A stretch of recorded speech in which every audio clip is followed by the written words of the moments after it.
So in the previous class, we were seeing about the how to remove the hidden face and hidden lines to be removed. So we'll continue with that. In the last class, we had also seen about the back face removal algorithm. So the problem with this back face algorithm, it is that we can remove only 50% of what should actually be removed. The problem is that because uh, this cannot identify which is curved surfaces and partially visible surfaces. So like this, if we have, okay, where this surface is partially visible, the other half of this is not visible. So it should be hidden. So in this case, the backface algorithm is not completely doesn't satisfy the projections, right, or the viewings. So this is one disadvantage of the backface algorithm, right? But still, backface algorithm is still used as the preprocessor for any other algorithm also. Before running the other algorithms, this is going to be run first. Okay, so that the remaining will be taken up by the other algorithm. So now we'll see the other type of algorithm, that is the depth sorting algorithm. So what is this depth sorting algorithm?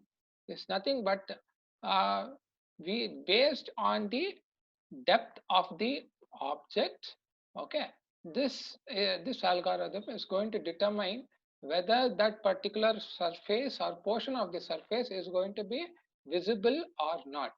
So depending upon its distance from the viewing plane. Okay, so how is this going to act? So let us see over here. So if we take up this object, okay, and let us assume that here this is the portion, this is the entire thing that is going to be, it has to be visible onto the screen. Now for our imagination purpose, let us have the viewing coordinates like this. Okay, x coordinates, y coordinate here, okay, and this is the z coordinate. Okay, this is the z coordinate. So over here, okay, so we are going to view from here. Now viewing from here, what happens, so now how this determines is that now this object has x value, y value, as well as z value also.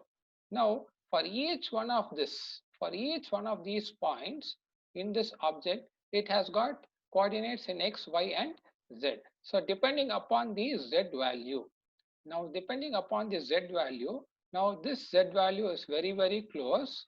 This is going to be having, this particular pixel will have z values which is very close, xv, okay, which we indicate because it is taken measuring from the viewing coordinates. So they will write it as zv.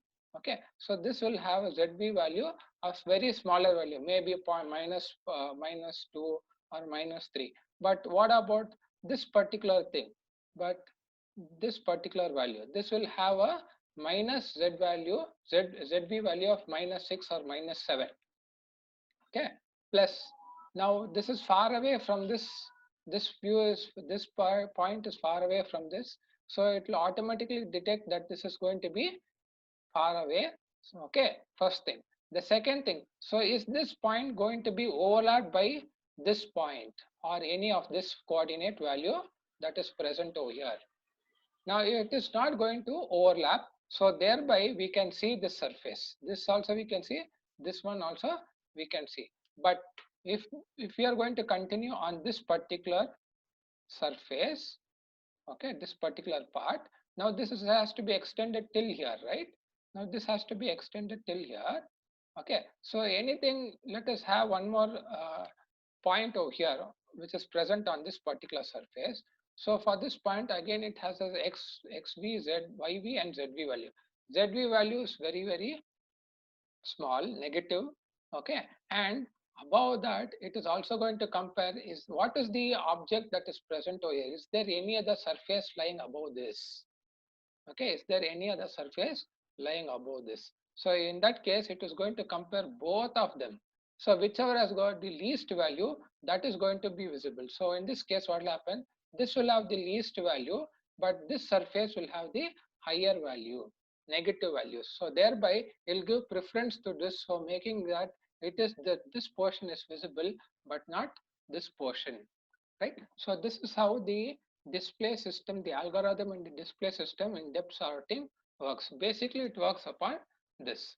What is the ZV value, right? So far away values, it is going to take away, right? It is going to neglect. Okay. The second thing is that it is going to see whether that particular point is going to be overlapped by some other portion, right? So if it is not going to be overlapped and still it is far away, yes, it will be visible. But if it is far away and it is going to be overlapped by some other surface, then it is going to be hidden. The far away values will be hidden, right? Okay, right. So that is how this depth sorting algorithm actually works. Okay, right. So this is regarding the depth sorting algorithm. So that is what is being explained in the depth sorting algorithm over here. So basically it is going to take about the ZV value denoted by the ZV value. Okay, and it is going to compare it.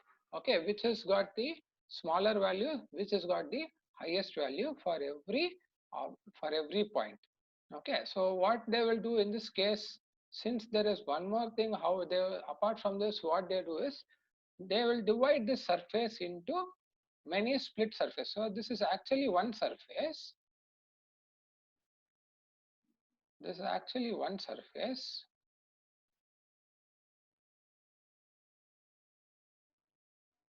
This is actually one surface, right? But it is going to extend till here.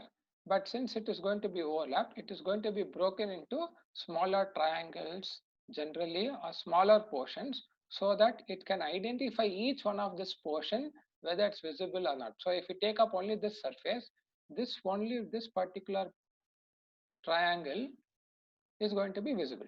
The other portion of this surface is not going to be visible. So it is going to break them into different portions also, right? So based on that, it is going to categorize each portion and segregate and run this algorithm whether it's going to be visible or not based on the ZV value. Yes.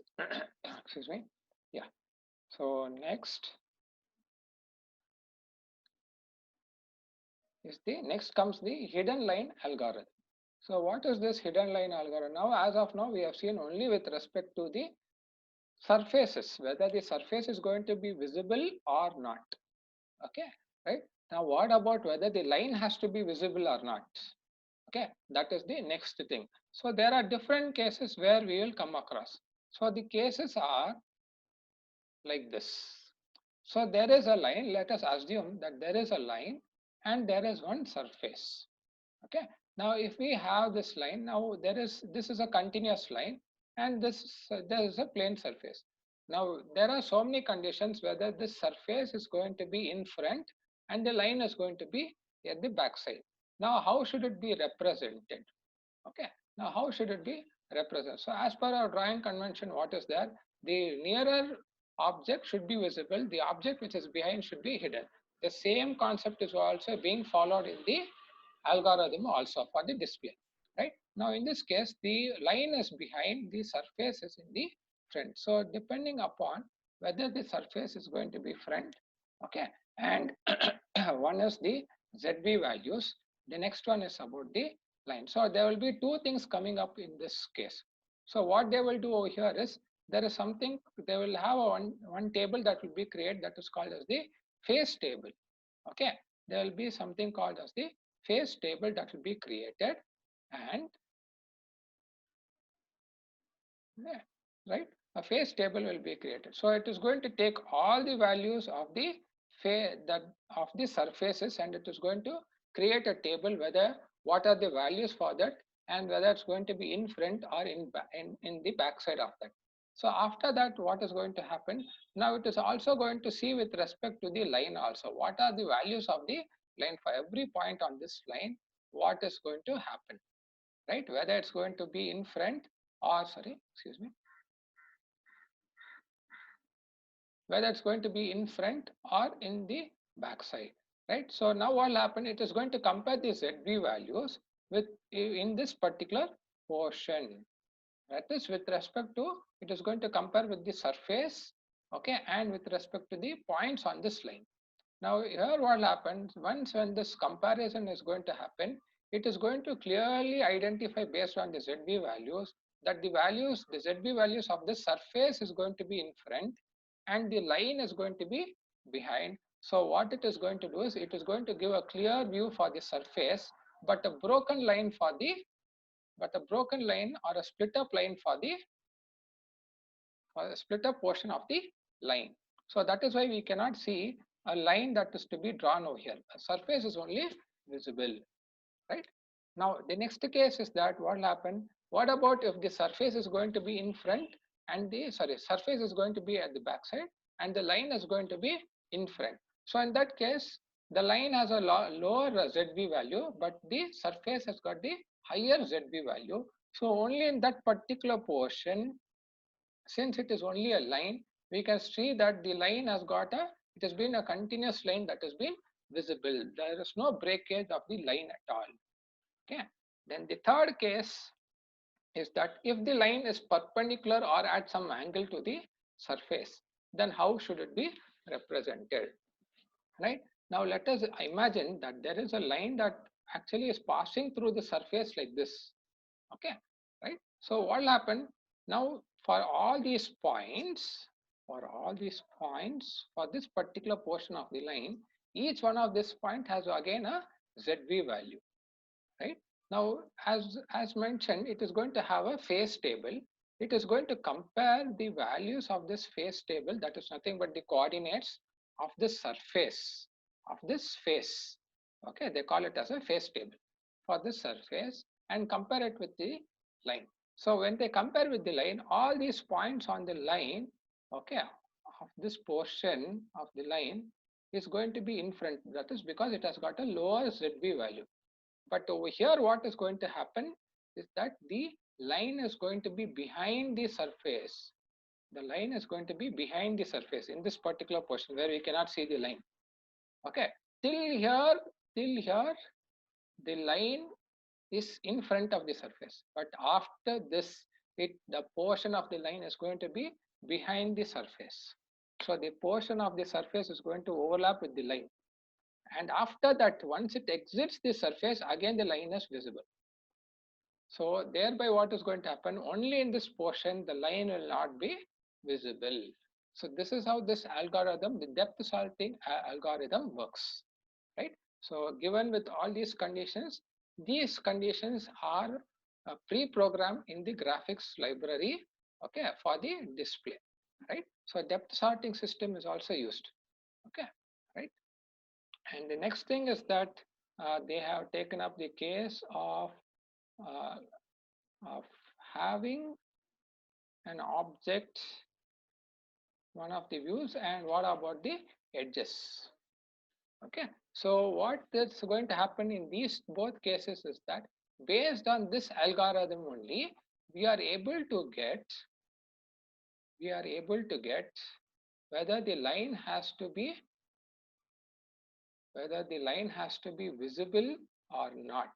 So if you look over here,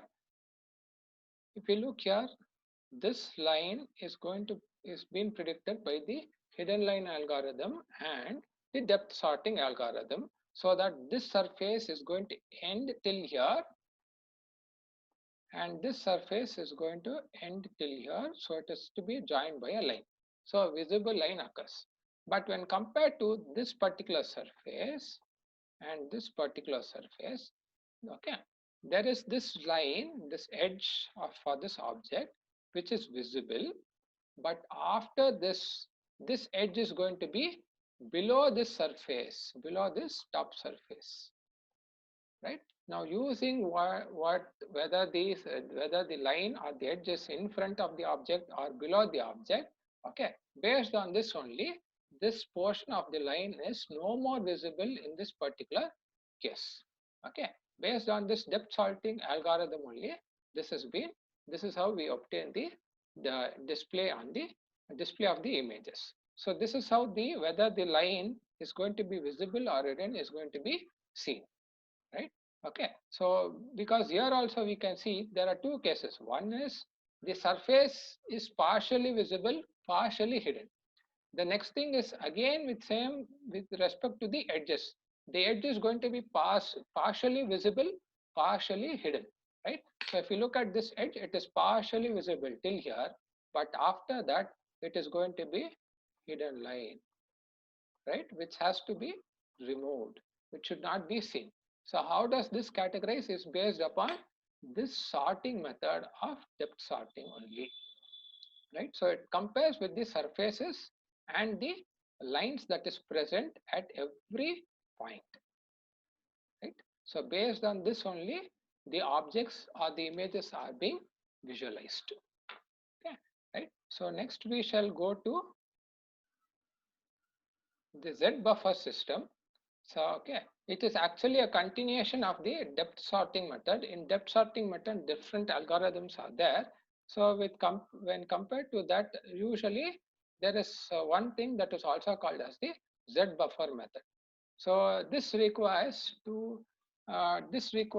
another buffer, that is another small RAM, a temporary memory space, okay, where it is being utilized only to store the values and sort using for the Z values only.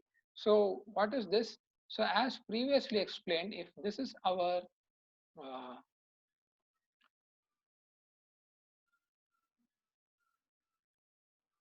okay, if this is our screen, okay, if this is our screen and we have we have different objects one behind the other. Let us assume a triangle, then a trapezium, then again a triangle, and all those things, all at different Z values, one behind the other. Okay, so viewing from here, we must be able to see whichever is closer. So what is being utilized over here is once again the ZV values only, right? What is the ZV value? Because here we have x-axis and this is our y-axis, and this will be the z-axis. So whichever has got the highest z values, okay, then that will be hidden.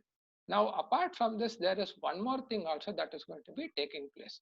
Depending upon the zv values, the for each of the pixel, the color of it, the shade of it will also slightly change. Will also slightly change for the surface. So if you look over here,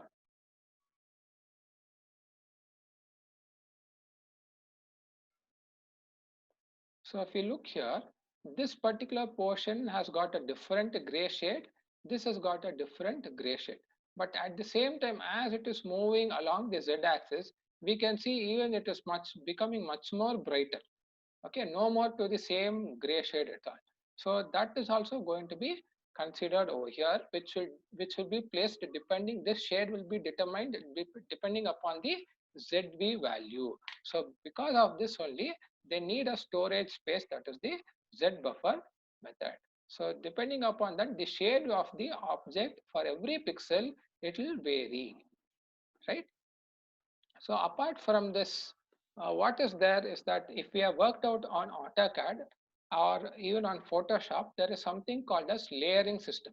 Okay, so on the same screen we can have first layer, then the second layer, then the third layer and fourth layer. So what happens in that particular option is that when we use different layers, okay, that is one sheet behind the next sheet, then like a notebook, first sheet, second sheet, third sheet, and so on things. Okay, so when we are viewing over here, the first sheet is visible to us. That is the first layer. Second sheet or the second layer is not visible. Say for example, if you are going to use in AutoCAD, we are going to use to draw any line on the first sheet or the first layer with red color lines. The second layer we are going to draw with green color lines. Okay. Then the third one with blue color lines. So if we use the first layer to be indicated, all what we have chosen only on the first layer will be visible. What is going to be chosen, what you have drawn on the second and third layer will not be visible at all. Okay, because it is going to use only the first layer. It is going to use only the first layer and ignore all the second, third, and fourth layer in 2D drawings. Okay, and when we go for when we select in AutoCAD, there's an option where we can select particular layer. That means we are going to say, okay, I want only the second layer, not the first layer or third layer. So that time it is going to take this layer in front and place it to the viewer, hiding the first and third layer or any other layer, so that we can see only that particular drawing. Once when we make it to neutral mode and make sure that all the layers are combined, okay, all the different colors of lines, whatever that we use for each layer, will all be visible, because that is meant for a 2D drawing. Okay, that is the difference between the 2D drawing and 3D drawing. In 2D drawing, there is no Z actually, but we can create different layers. In 3D drawing, there is no different layers, but it is going to have the ZV value, because it is going to have the third axis, that is the ZV also. Based on the ZV value, this will also be taken care. So yes, the next thing is that, so as we were going into the Z buffer method, okay, so there we saw that the pixel is going to have a different shade, okay, depending upon the ZV value. So next comes along with this, something that is going to come into picture is called as the rendering. So for every hidden line or for every hidden shape, okay, that is for the images that is to be drawn, the shade has to be varied. Okay, it has to give that pictorial view, like how we are able to see the object in real time. Say for example,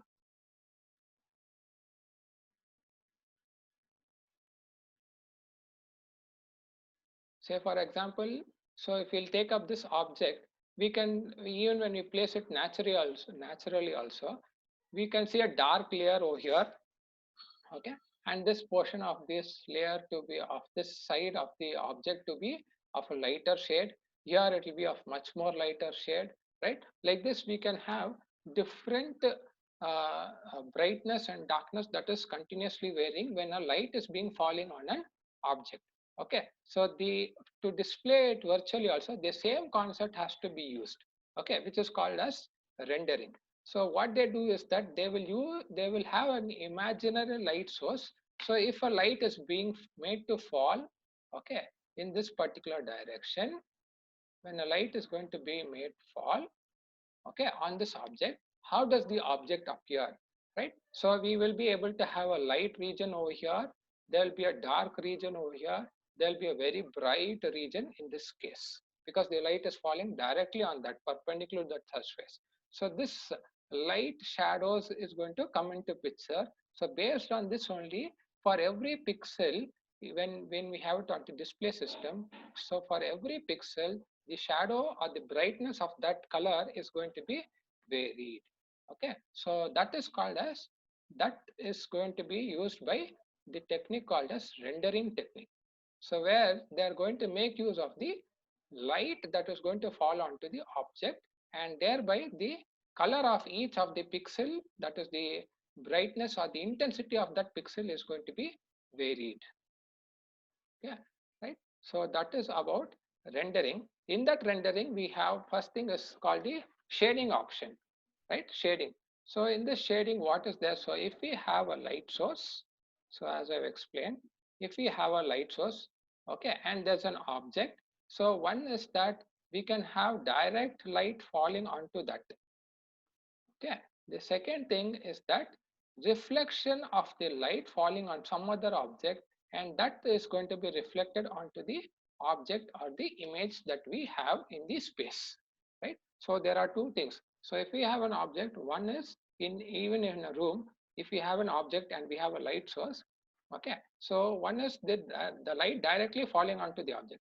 The second thing is that all the reflected light that is going to fall onto the object, because it is going to hit the wall and get reflected back, and that is called as ambient light or reflected light.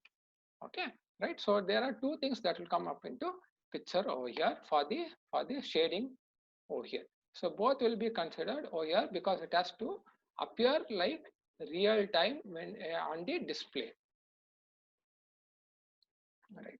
Okay, so over here, so the intensity of the light has been calculated in this way. That is the RA is equal to KD into IA, where IA is the intensity of the ambient light or the reflected light. After reflection, what will be the intensity? KD will be the coefficient of reflectivity. How much can it reflect, depending upon what object it is going to fall. So based on this calculation, the uh, the RA is been calculated.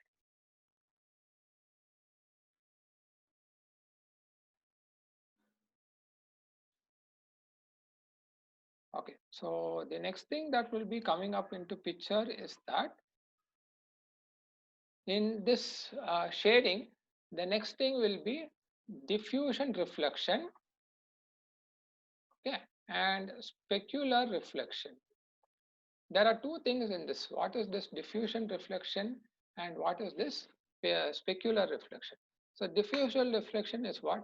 Having absorbed the light, okay, that is when the light penetrates a surface and the surface having absorbed the light, okay, re-emits it in all directions, okay, re-emits in all directions. Thus the intensity of the diffusion reflection is independent of the viewer's location. So from whichever the point we are going to see, it is going to absorb the same intensity of the light and it is going to give out the remaining as the reflection, right? So that is going to be there. So the surface such details such as texture, color are revealed by diffusion reflection, okay, by diffusion reflection. So this is going to have predominantly on coarse surfaces.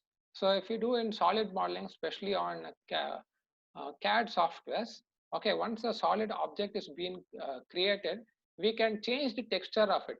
We go and give certain colors, right? Dark blue and all those things with light. So if we take up in if we take up the if we have the shadow that we want to create, all this portion will be, sorry,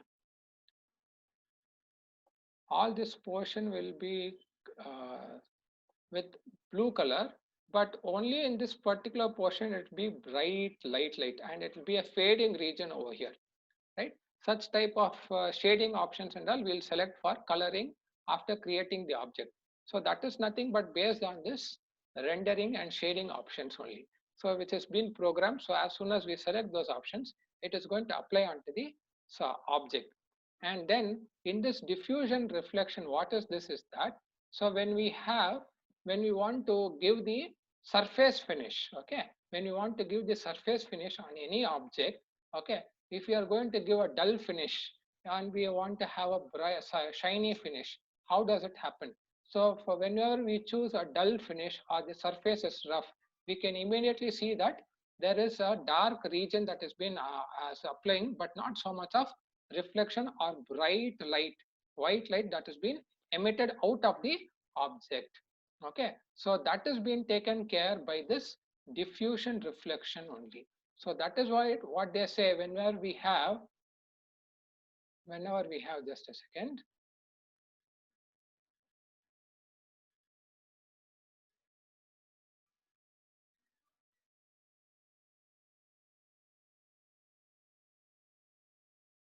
Yes. So in this case, if we take up this object, okay, so when a light is going to fall, is being made to fall on this object, what is going to happen is that if this surface is rough finish that we are going to give, okay, dull finish, okay, then what is it going to happen? It is going to appear in dull color, okay, bright dark colors, but not bright lights. Okay, so that is being taken care because of the surface texture.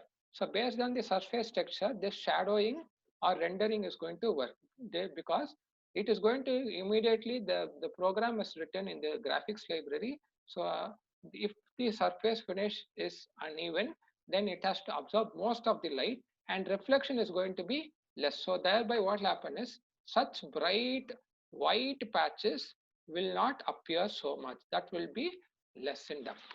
Okay, that will be of a smaller region only. But whereas in all the other regions, we can see dark shades, dull color without much reflectivity at all.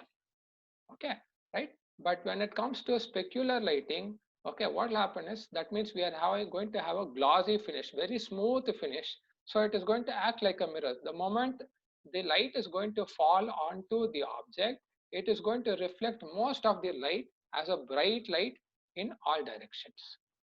Okay, just like a mirror. So if we have say for example in a dark room we are going to have a mirror and throw a torch light onto that, So we can see a particular patch of bright white light which has been reflected. So it is going to be like that on a glossy finish. But whereas on a dull finish, it is going to be like when you're going to take a torchlight and hit it on some wooden surface where it is not going to reflect all of that light. Only a portion of that will be reflected, right? So that is what is this diffusion reflection. Okay, so that is what is being mentioned over here as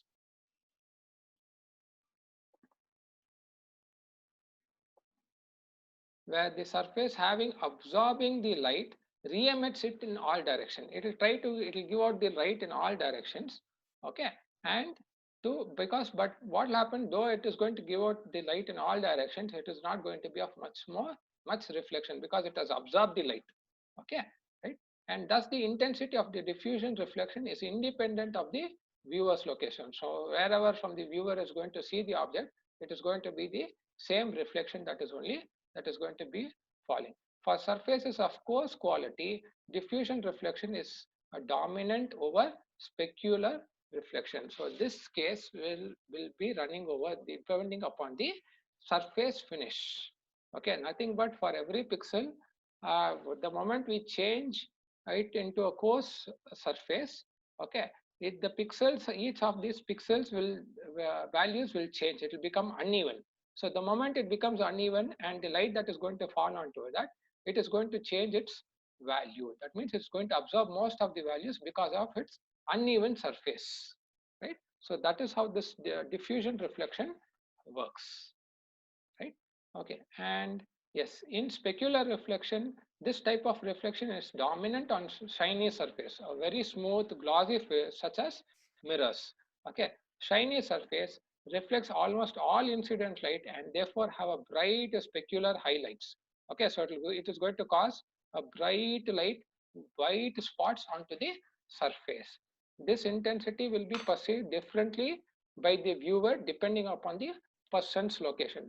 The moment the person is going to view or in different direction, the bright light spot will also be shifted because the angle of incidence is going to vary between the angle of light that is falling onto the object and the angle at which the viewer is going to see. It is like this.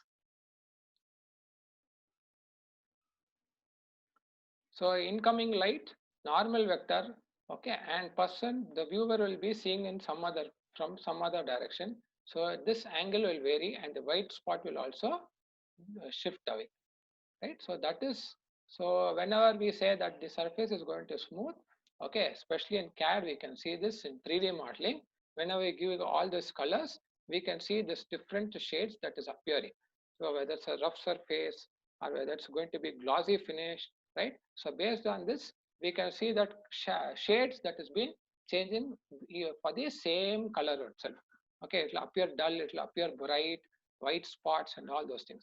So based on the surface finish that we are going to select, this algorithm is going to take place inside the in the background of the computer, right? So that is about specular reflection and direct reflection, right? Okay, right. We'll stop here for today.